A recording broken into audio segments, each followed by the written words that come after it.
America की Trump सरकार ने विदेशी छात्रों से जुड़ा एक प्रस्ताव लाया है। वीजा से जुड़ा प्रस्ताव है और न सिर्फ विदेशी छात्र बल्कि एक्सचेंज प्रोग्राम के तहत डॉक्टर, प्रोफेसर या दूसरे क्षेत्रों के लोग जो अमेरिका में जाते हैं या विदेशी मीडिया प्रतिनिधि जो होते हैं उनके वीज़ा से जुड़ा एक प्रस्ताव लाया है। और अगर ये प्रस्ताव फैसले के तौर पे लागू हो जाता है तो आने वाले वक्त में विदेशी छात्र हों या एक्सचेंज प्रोग्राम के तहत अमेरिका जाने वाले लोग हों, उनकी वीज़ा की अवधि जो है यानी अमेरिका में रहने की अवधि सीमित कर दी जाएगी। इस प्रस्ताव यानी जो नियम में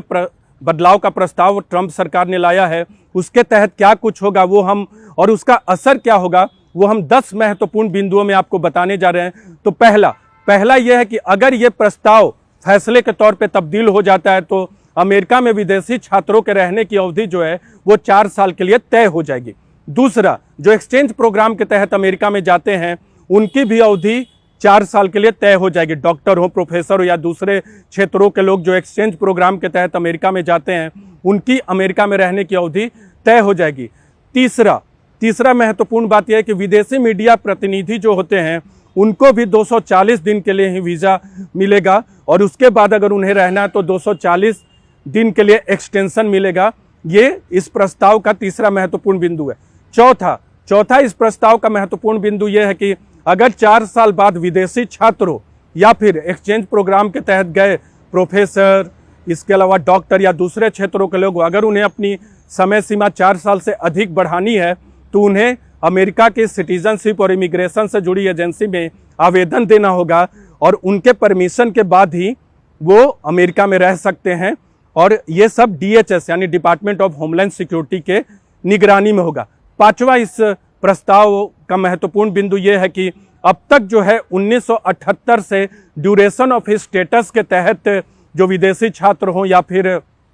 एक्सचेंज प्रोग्राम के तहत जाने वाले लोग हों वो ड्यूरेशन ऑफ स्टेटस के तहत 1978 से असीमित वक्त तक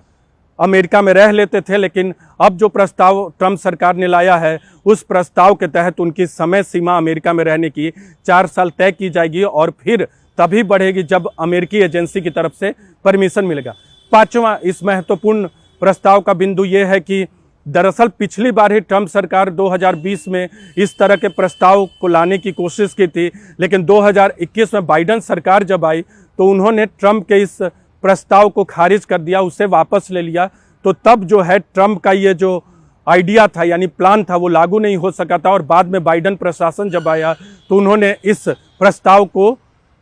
फैसले में तब्दील नहीं किया। छठा, भारतीय छात्र अमेरिका में बहुत रहते हैं। हर 4 विदेशी छात्र में 1 छात्र भारतीय है। तो ट्रंप के इस फैसले का भारत के छात्रों पर भी या एक्सचेंज प्रोग्राम के तहत जो लोग जाते हैं उन पर भी पड़ेगा और इसका असर भारतीय छात्रों पर देखा जाएगा। तो ऐसे में जो छात्र चाहे वो भारत के हों या विदेशी छात्र हो जो 4 साल से अधिक वक्त तक ड्यूरेशन ऑफ स्टेटस के तहत अमेरिका में रह लेते थे अब उनको एक्सटेंशन लेना होगा या 4 साल की अवधि से पहले अपने देश लौट जाना होगा या अमेरिका छोड़ देना होगा। 7वां इस महत्वपूर्ण फैसले का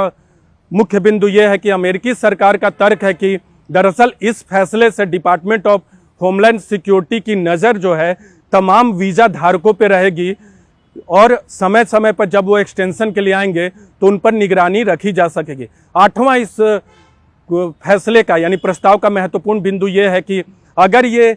क्योंकि ट्रंप प्रशासन की कोशिश है कि वीज़ा धारकों पे नज़र रखी जाए तो ट्रंप प्रशासन का और DHS का मानना है कि अगर ये लागू हो जाता है तो वीज़ा का दुरुपयोग जो है कम होगा। ये एक मकसद है। 8वां महत्वपूर्ण बिंदु इस प्रस्ताव का ये है, इस नियम का ये है कि ट्रंप प्रशासन का मानना है कि जो लोग बाहर से आते हैं वो अमेरिकी वीज़ा का दुरुपयोग करते हैं तो एक बार DHS की नज़र में आ जाएंगे तो जो भी वीज़ा धारक, ऐसे वीज़ा धारक जो अनलिमिटेड टाइम तक रह सकते हैं उनकी संख्या को रोकने में मदद मिलेगी। 9वां इस प्रस्ताव के तहत अगर देखें तो भारतीय छात्रों पे असर पड़ेगा, लेकिन एक महत्वपूर्ण बात यह है कि पिछले साल भारतीय छात्रों की संख्या अमेरिका जाने की 28% घटी है। हर 4 भारतीय विदेशी छात्र में एक छात्र भारतीय है, लेकिन पिछले साल भारतीयों की संख्या जो है वो घटी है। तो ऐसे में ये मान सकते हैं कि इम्पैक्ट तो भारतीय छात्रों पर होगा, लेकिन जिस तरह से पिछले साल संख्या घटी है तो हो सकता है इस फैसले के बाद बहुत सारे भारतीय छात्र अमेरिका की जगह दूसरे देशों में पढ़ने के लिए अपना एक एवेन्यूज खोज सकते हैं, नई जगह की तलाश कर सकते हैं। इस फैसले का एक असर ये भी होगा। 10वां महत्वपूर्ण बिंदु ये है कि क्योंकि ट्रंप सरकार का ये फैसला जो है अभी नियमों में प्रस्ताव से जुड़ा है, नियमों में बदलाव से जुड़े प्रस्ताव से जुड़ा है, लागू तभी होगा जब इस पर अंतिम मुहर ट्रंप प्रशासन की लग जाएगी। लेकिन अभी ये प्रस्ताव है और ये नियम तभी हकीकत में आएंगे जब ट्रंप प्रशासन की मुहर अंतिम तौर पे लग जाएगी।